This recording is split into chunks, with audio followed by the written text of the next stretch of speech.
Hello guys, അപ്പോൾ ഇന്നത്തെ review എന്ന് പറയുന്നത് എഡ്ജ് ഓഫ് ടുമോറോ എന്ന മൂവിയാണ്.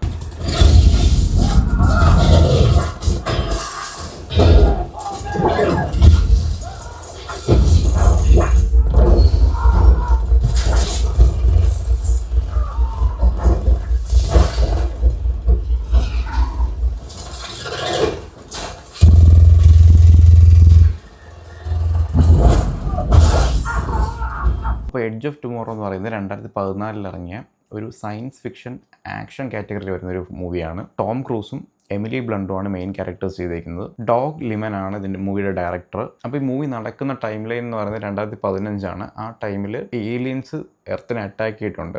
മിലിറ്ററി അവരെ ഫൈറ്റ് ചെയ്യാൻ വേണ്ടി ഓരോ മിഷൻസ് ഇങ്ങനെ ഓർഗനൈസ് ചെയ്തുകൊണ്ടിരിക്കുകയാണ്. ടോം ക്രൂസ് പബ്ലിക് ഇൻഫർമേഷൻ ഓഫീസറുടെ റോളാണ് ചെയ്യുന്നത്. ഇത് പുള്ളിയുടെ റോൾ എന്ന് പറയുന്നത് ആർമിയുടെ കാര്യങ്ങൾ മീഡിയ അറിയിക്കുക, ഈ ഇൻഫർമേഷൻ പാസ് ചെയ്യുക, ആ ഒരു ബേസിക് ഓഫീസ് ഡെസ്ക് ജോബാണ് പുള്ളി ചെയ്യുന്നത്. പക്ഷേ ഒരു മിഷൻ്റെ ആവശ്യത്തിനായിട്ട് ഈ പുള്ളിയെ ഡയറക്റ്റ്ലി റിക്രൂട്ട് ചെയ്യുകയാണ് ഇതിൽ വാറിൽ പാർട്ടിസിപ്പേറ്റ് ചെയ്യാൻ വേണ്ടിയിട്ട്. പുള്ളി എസ്കേപ്പ് ആവാൻ നോക്കുന്നു, പക്ഷേ പുള്ളിയെ പിടിച്ച് അതിനകത്ത് കൊണ്ടിടുകയാണ്. വാറിൽ തുടങ്ങി അതായത് ഏലിയനായിട്ടുള്ള ഫൈറ്റ് തുടങ്ങി 2 മിനിറ്റിൽ പുള്ളി ഡെഡ് ആവും. അതായത് ടോം ക്രൂസ് 2 മിനിറ്റ് തന്നെ ഡെഡ് ആവുന്നുണ്ട്.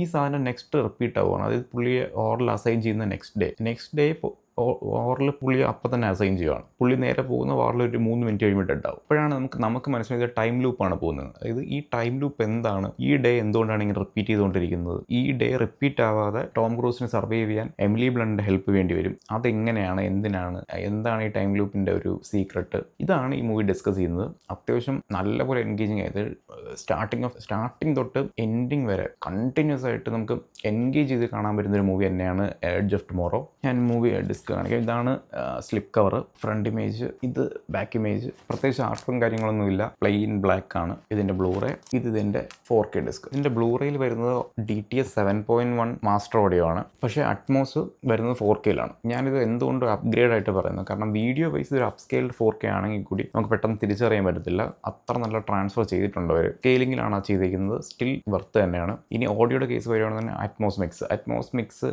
ഇത് ഡിസർവ് ചെയ്യുന്ന റൈറ്റാണ്. നിങ്ങളൊരു അപ്ഗ്രേഡ് നോക്കുന്നുണ്ടെങ്കിൽ എപ്പോഴും ബ്ലൂറേന്ന് ഈ 4Kയിലോട്ട് അപ്ഗ്രേഡ് ചെയ്യാൻ ശ്രമിക്കുക. കാരണം ഇതിൻ്റെ ട്രെയിനിങ് സെഷൻസ് ഉണ്ട്. അതായത് ടോം ക്രൂസ് അറ്റൻഡ് ചെയ്യുന്ന ട്രെയിനിങ് സെഷൻസിലൊക്കെ ഒരുപാട് മെഷീൻസും കാര്യങ്ങളെല്ലാം അതുമായിട്ട് ഫൈറ്റ് ചെയ്ത് ട്രെയിനിങ് എടുക്കുന്നുണ്ട്. ആ ഐറ്റംസിലെല്ലാം നല്ലപോലെ സൗണ്ട് ആക്ടിവിറ്റി, അതായത് നിങ്ങൾക്ക് അത്യാവശ്യം നിങ്ങളുടെ സ്പീക്കേഴ്സിൽ നല്ല പണി കൊടുക്കുന്ന രീതിയിലുള്ള സൗണ്ട് വരുന്നുണ്ട്. ഓഡിയോ വൈസ് നല്ലപോലെ എൻഗേജിങ് ആയിട്ടുള്ള ട്രാക്ക് തന്നെയാണ് 4Kയിൽ വരുന്നത്. അപ്പോൾ എന്തുകൊണ്ട് റെക്കമെൻഡബിൾ ആയിട്ടുള്ള ഐറ്റമാണ്, ഡെമോ വർത്തി ഐറ്റമാണ്. നിങ്ങൾ എന്തായാലും ഈ മൂവി ട്രൈ ചെയ്ത് നോക്കുക. മീൻസ് നിങ്ങൾ ഒരുപാട് പേര് ഈ മൂവി കണ്ടതായിരിക്കും. സ്റ്റിൽ ഈ അറ്റ്മോസ് മിക്സിൽ ട്രൈ ചെയ്യുമ്പോഴേക്കും നല്ലൊരു എക്സ്പീരിയൻസ് ആണ് കിട്ടാൻ പോകുന്നത്. പുതിയൊരു വീഡിയോയിൽ പുതിയൊരു മൂവിയായിട്ട് കാണാം. ബൈ.